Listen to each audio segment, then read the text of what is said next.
There's something different about you. You've always felt it. A quiet hum beneath your skin, an unshakable awareness that you are never just like everyone else. Not better, not worse, just other. You noticed more, felt deeper, questioned things others blindly accepted. And yet somehow, despite all those signs, you still find yourself stuck, lost, or circling the same patterns. Why? How can someone born with the light of the stars in their soul forget their own radiance? That's the first fatal mistake, the curse of forgetting. And it's not your fault. The world taught you to forget. From the moment we arrive here, this world begins its slow hypnosis. It teaches us how to survive, not how to awaken. It rewards conformity, not consciousness. It celebrates the shallow, not the sacred. And so, little by little, we start to trade pieces of ourselves for belonging. We silence our questions to avoid conflict. We mask our intuition to appear logical. We shrink our light so others feel comfortable. And in doing so, we commit the first and most dangerous mistake a chosen one can make. We forget who we are. But let me remind you, you were not sent here to fit in. You were sent here to shift things, to awaken, to recalibrate the vibration of the collective. You are a node of divine intelligence disguised in a human form. But here's the paradox. Before you can rise, you must fall. Before you can remember, you must forget. That's part of the contract. The forgetting is what makes the remembering sacred. But too many chosen ones get stuck in the forgetting. They begin to believe the illusion is the truth. They start to think their pain defines them, that the system's labels are accurate, that their power is gone. But it's not gone, it's buried. And the only way to reclaim it is to become radically honest about where we lost it. The second fatal mistake is the hunger for external validation. This is where many chosen ones lose their way. Because when you're born with a different frequency, you naturally feel isolated. You see things others don't. You sense energies, you feel timelines, you hear callings no one else around you can detect. And after a while, that gets lonely. So unconsciously, you start seeking validation from parents, teachers, partners, society. You think, if I can just prove my worth, they'll finally understand me. But they won't, because they can't. They weren't meant to. Your validation doesn't come from the outside. It never has. It comes from the fire within you that never dies, even when you've buried it beneath years of pretending. That fire is truth. And truth doesn't need applause. It doesn't need permission. It just is. But the moment you begin living for approval, you start dimming it. You start compromising your essence. And every time you do, you step further away from your path. This is the silent killer of destinies becoming so addicted to being liked that you abandon being true. Have you ever asked yourself, what would I do if I didn't care about anyone's opinion? That question might sound simple, but it's seismic. Because most of us are not living our lives, we're performing them. And chosen ones were never meant to perform. We were meant to disrupt, to awaken, to be the mirror that reflects what others are too afraid to see. But you can't do that if you're trying to be liked. You can't do that if you're afraid to be alone. The third mistake is spiritual bypassing. This one is sneaky. It's when we start using spiritual language to avoid real inner work. We say things like, everything happens for a reason, or it's all love and light, or I forgive them, when deep inside, we're still bleeding. We use mantras instead of facing our trauma. We use rituals instead of confronting our rage. And we call it healing, but it's not.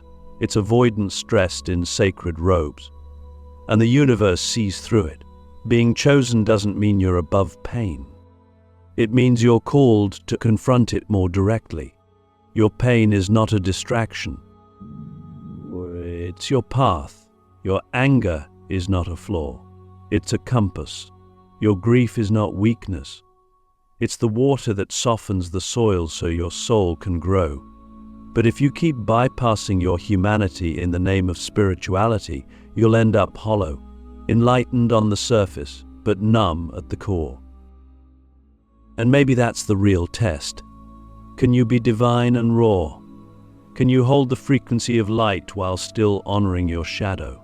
Can you be holy and human all at once? That's what separates the truly awakened from the performative seekers. It's not how many crystals you own or how many books you've read. It's how deeply you've met yourself in the dark and still chosen to return to the light again and again. The fourth mistake is comparison.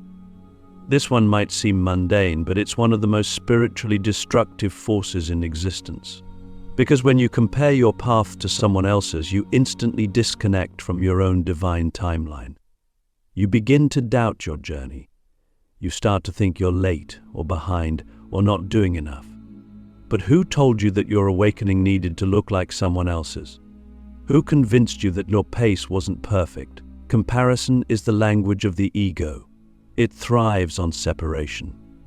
But your soul doesn't speak in competition, it speaks in co-creation. You are not here to be better than anyone. You're here to be fully you. No one else has your blueprint. No one else carries your specific frequency. And if you're too busy trying to be like someone else, you'll miss the sacred instructions encoded in your being. So I ask you, what if your so-called delays were actually divine protection? What if your slow seasons were sacred recalibrations? What if your journey with all its detours was exactly on time? These are the first 4 fatal mistakes, and they are common because they are human. But if you're watching this, it means you're ready to transcend them.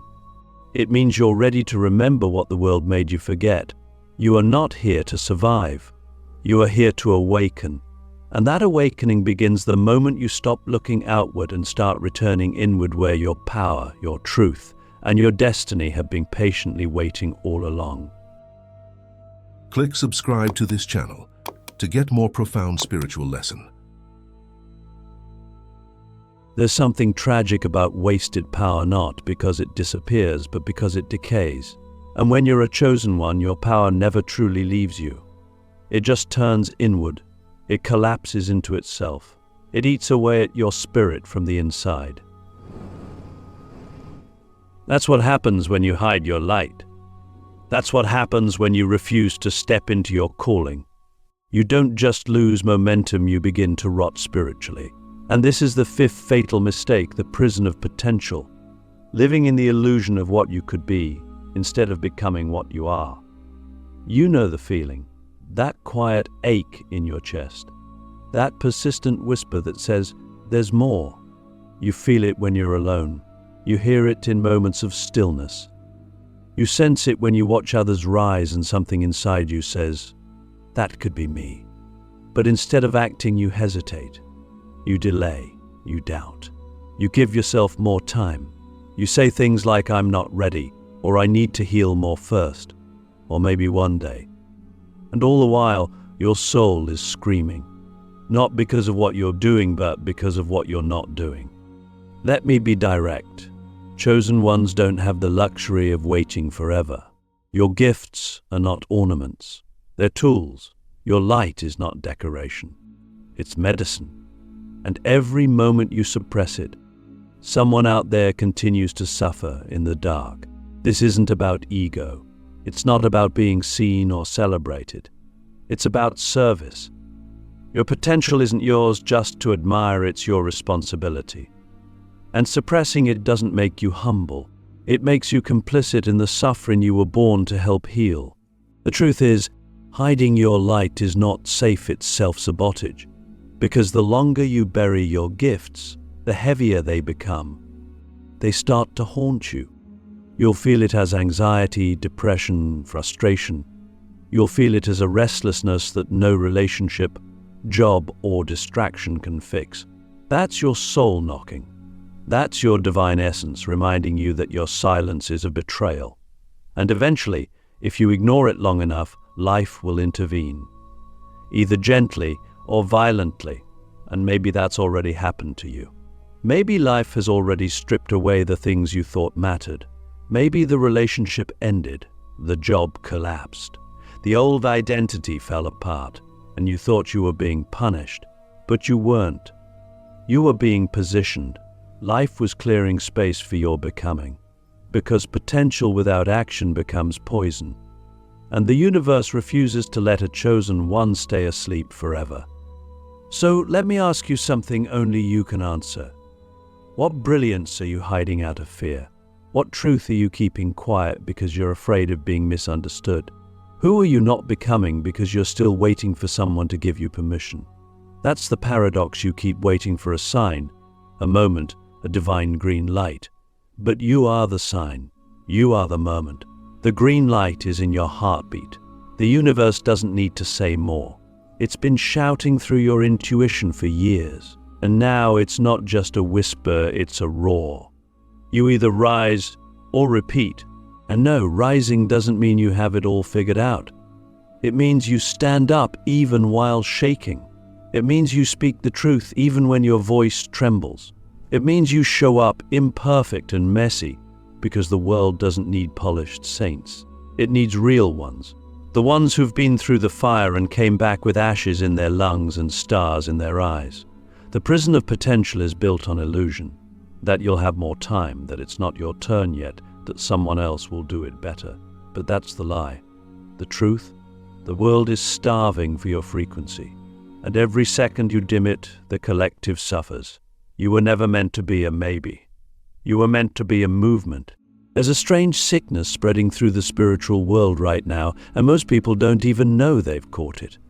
It's subtle.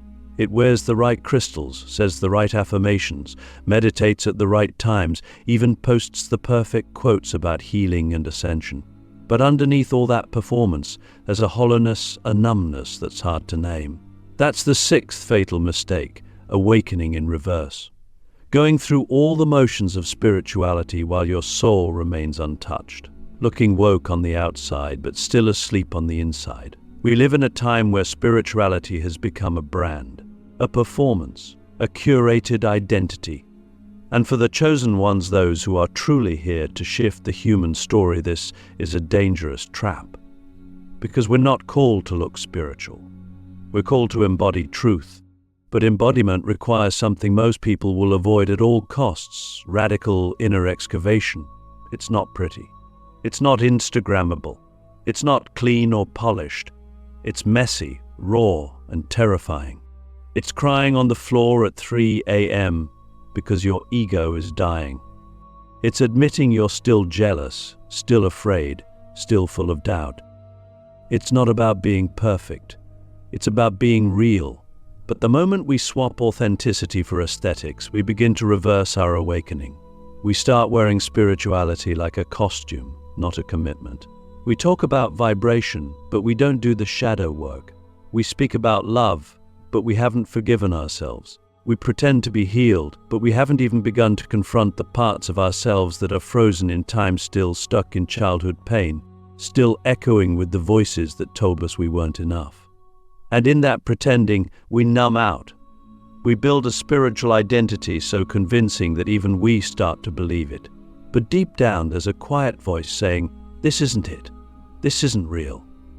You know there's more. And here's the brutal truth.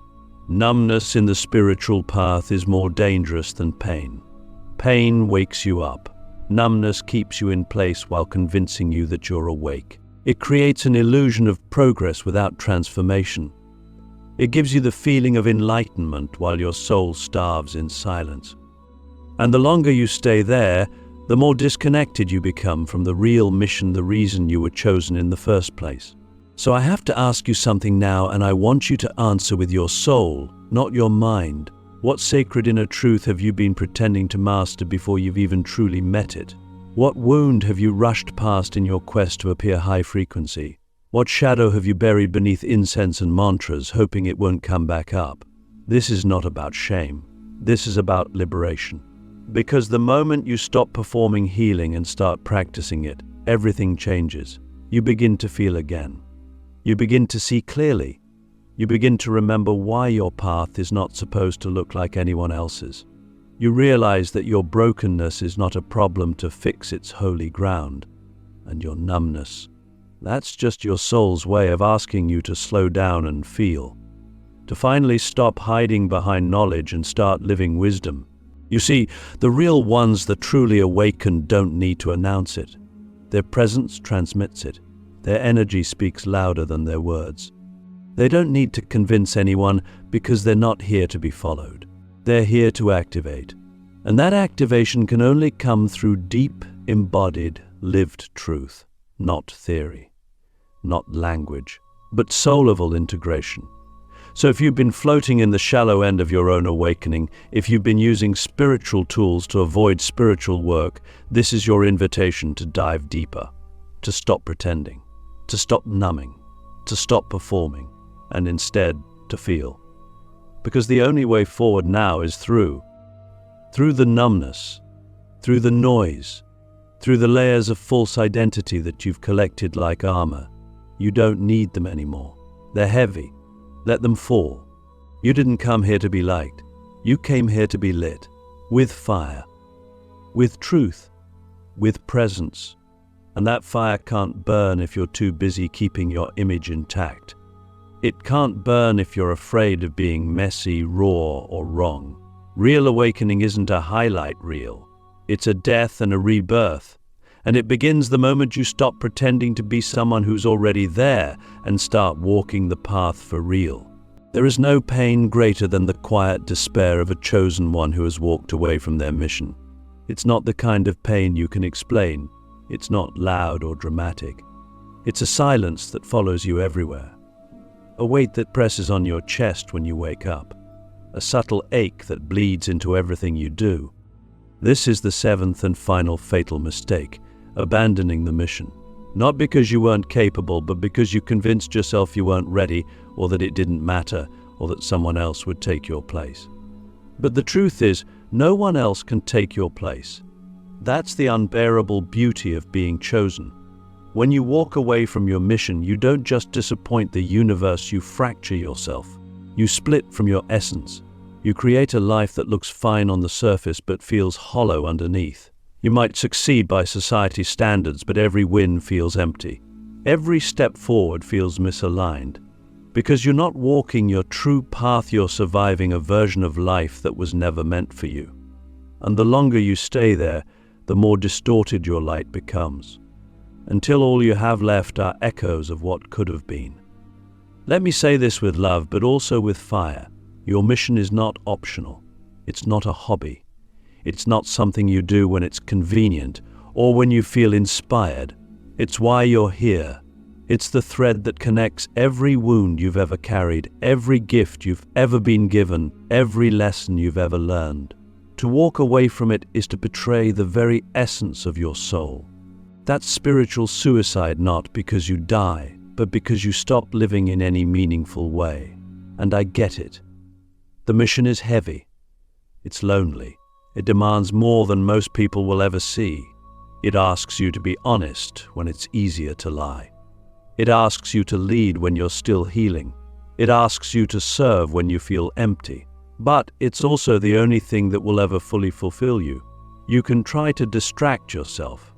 You can chase love, money, status.